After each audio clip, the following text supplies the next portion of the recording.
Hey there, and welcome to yet another one of my cheesy YouTube videos. Wasn't going to shoot a video on this, but what the hell, right? Finally got my son to bring his Bobcat Skid steer over so I can do some work here on the ranch. And there's a few things we need to do to it. I told him I'd go ahead and change the hydraulic oil. And he also has a leak on a sensor on the hydraulic line and back. But he's got a quick disconnect that's leaking. So let's see if we can seal this disconnect up. It's one of the quick disconnects for the remotes. And in this case, it's a grapple. The bottom disconnect was leaking like a sieve when I brought it over here. I'm going to try to do the repair on the machine. So hopefully my video will be clear enough for you. So what I'm going to do, as I got the disconnect off, is I'm going to take this, just anything that's not really jaggedy or pointed. I'm going to push this inner part of this male quick disconnect in. I'm going to try to jam this piece of this wire tie in there just to keep it from coming back. Okay, I got my wire tie jammed in there. I'm just going to take a pick. I'm going to dig this yellow O-ring out of its groove.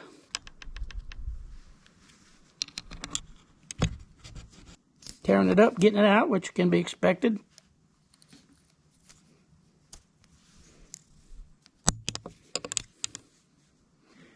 Kind of examine it a little bit. It's definitely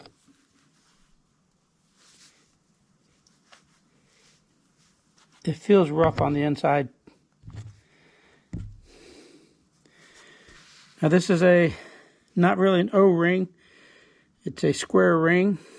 A good candidate to replace this with might be a quad ring. I don't think I got any quad rings anymore. And it's a four-sided O-ring. But let me go see what I got as far as O-rings, if I got anything close. So I found two choices.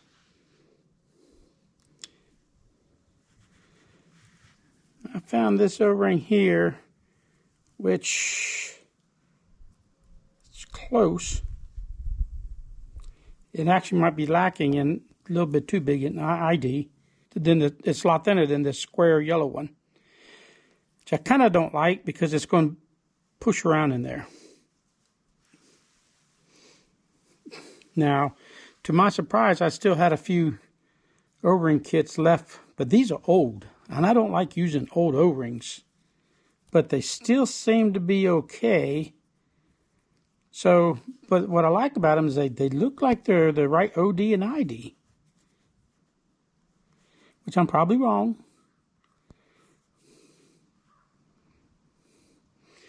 So I'm going to try to see, and stacked up together, they're the same thickness as a yellow one.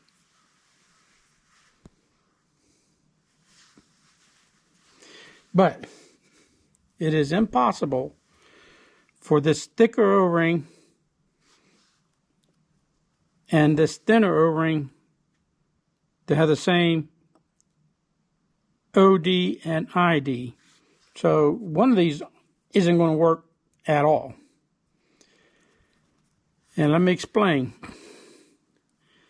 The thickness of an O-ring is its outside diameter minus its inside diameter divided by 2.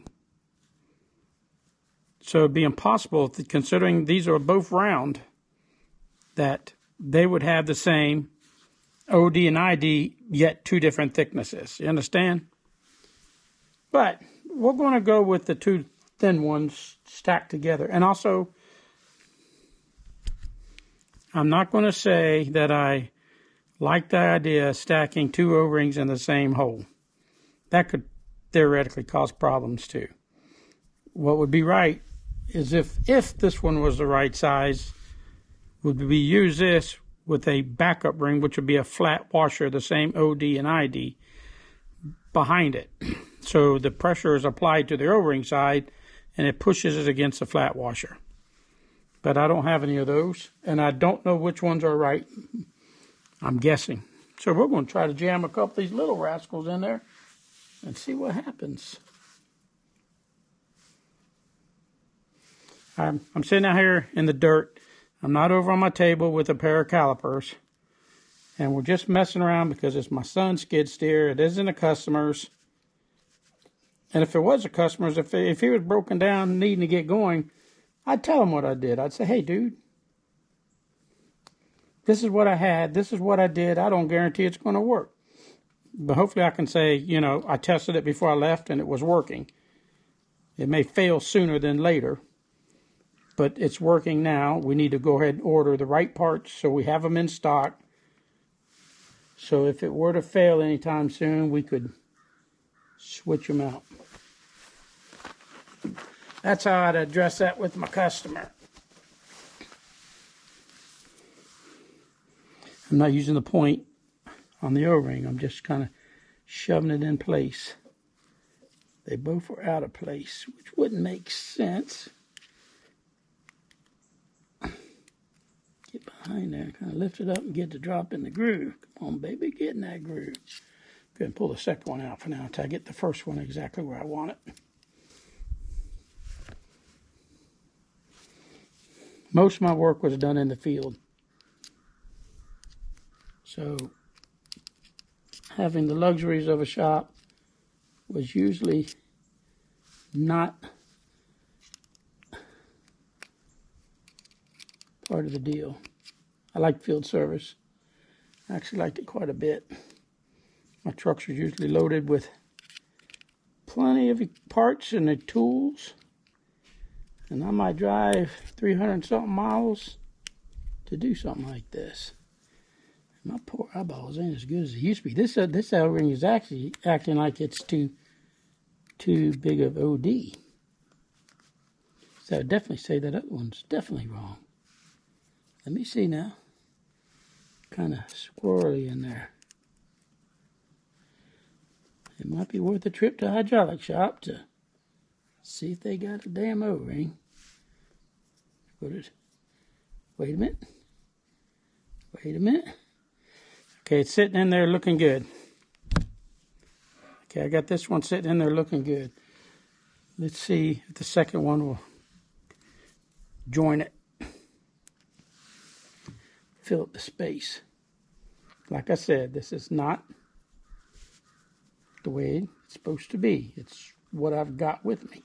This is usually a job I use a flat blade screwdriver for. Looks good to me.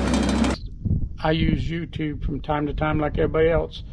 And it's been so long since I had an old flat face O-ring apart to reseal it that I got on YouTube to remember how it comes apart.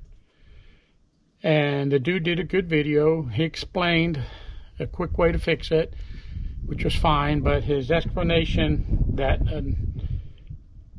where 90 durometer O-rings is used was failing miserably.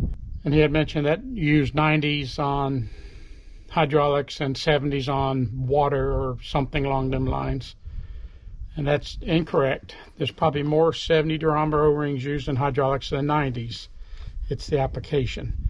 And perhaps where he used that 90 durometer O-ring, I don't think I'd want to use it because it's such a stiff O-ring. So anyways, I just wanted to clarify that because you really do need to know, and to the best of my knowledge, that I'm telling you something that is correct. So, and if I think I see something wrong, I'm just going to correct it and mean nothing by it. So this is an O-ring boss fitting. The reason why you have O-ring boss fittings is that it allows you to be able to line up the fitting in the direction it needs to go. To keep this fitting from leaking, there's an O-ring between this nut and this housing. You line up the fitting in the direction you want it, then you tighten this nut, which squishes that O-ring into usually a groove into the housing. This uses a 90 durometer O-ring, because if you tighten up this nut on a 70 durometer O-ring, you have a really high chance that the twisting of this nut will cause that O-ring to distort and push out, and you'll see a little piece of O-ring sticking out, and it will leak like a sieve. This is another one. This is another O-ring boss. So this is an application where a 90 durometer O-ring is used. Thanks for watching my video. I know it was kind of chopped up a little bit, but oh well, it's done. Please subscribe to my channel, hit the like button, and remember, if you love life and learning new things, go aimless.com.